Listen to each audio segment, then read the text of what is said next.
So we're 2 years in, and the combat in Wuthering Waves and Zenless Zone Zero have set the bar. It's safe to say now that Wuthering and Zenless have secured their footing and that the industry has taken note. As you can see, their system's kind of becoming the template for any games upcoming in the space. And that's awesome. But now that we're here, how do we keep moving forward? How do the GOATs get even better? That's what I want to focus on in the next series of videos. I'm going to be highlighting specific ways that I'd love to see the combat improve.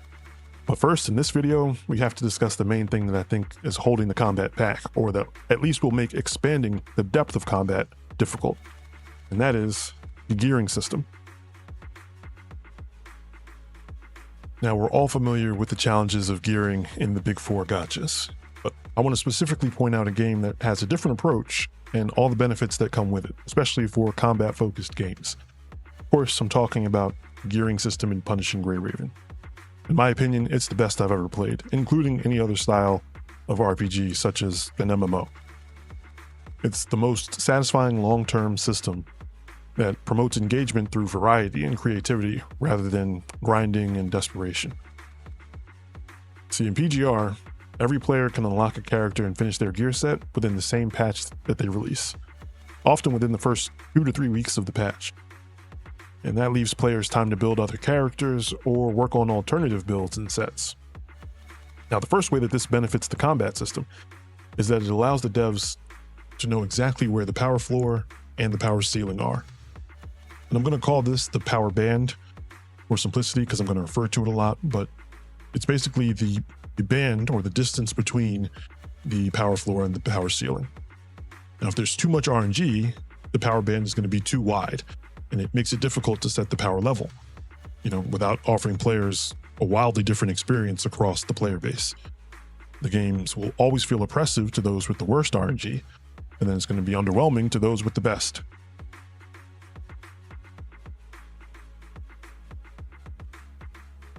Now, adjusting the power level, or power creep, is just necessary in live service RPGs, because playing the game normally increases the power on your account through acquiring resources, characters, weapons, dupes, etc. The free-to-play value is directly converted into power on your account. So the game therefore needs to increase the power requirements, or power creep, to keep the game feeling challenging and motivate players to continue playing and acquire more power. That's just how any RPG works, right? It's fight stuff, get stronger, fight stronger stuff.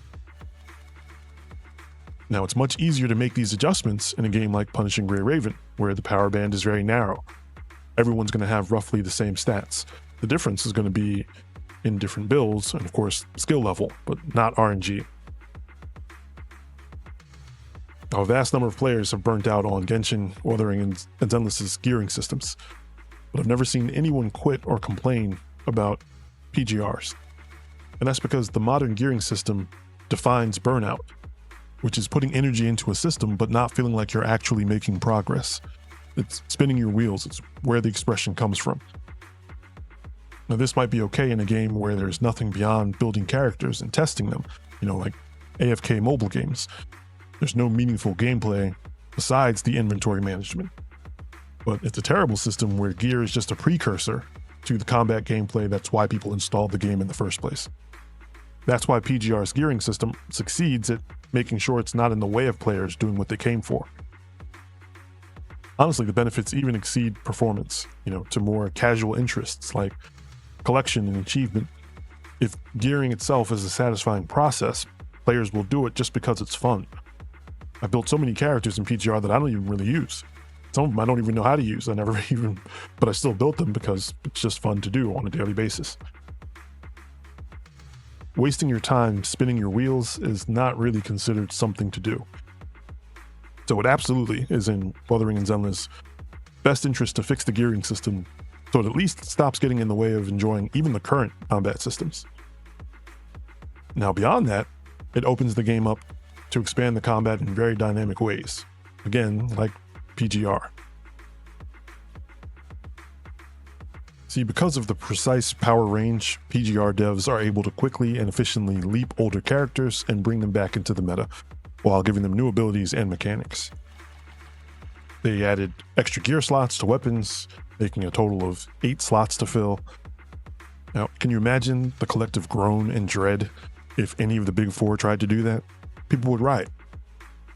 PGR also added passive abilities to gear slots and to weapons. Just consider how many options that is.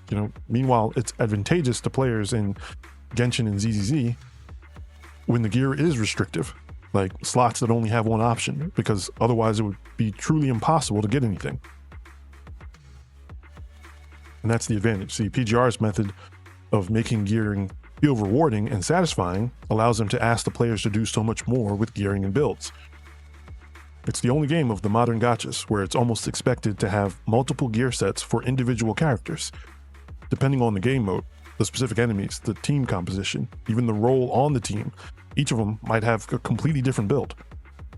And with 8 gear slots and 2, 4, and 6-piece gear sets, there's an incredible number of possibilities to try out and optimize even for a single character, a single build.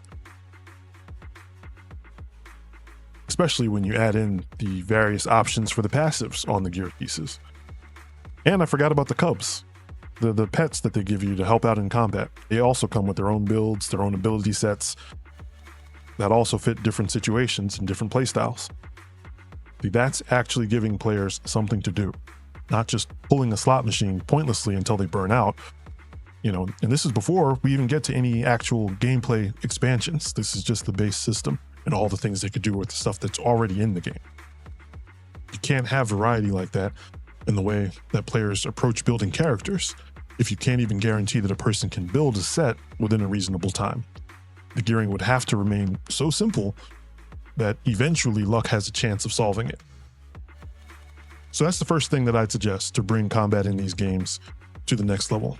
It's a more reliable gearing progression system, and as a result, a tighter power band within the player base. That's going to allow the devs to be more creative and dynamic when they're tampering with the various combat systems. And that's where you get the doors open to all sorts of advancements. I'll talk about some of those suggestions in future parts of this series, but including an opportunity that occurred to me when Dea was first released in Genshin. So stick around the channel if you're interested. For now, I'd love to hear your thoughts. What would you like to see these games do to continue to expand and improve their combat? What do you think about the gearing systems? Let me know in the comments below. Thanks for watching, and I'll see you in the next one.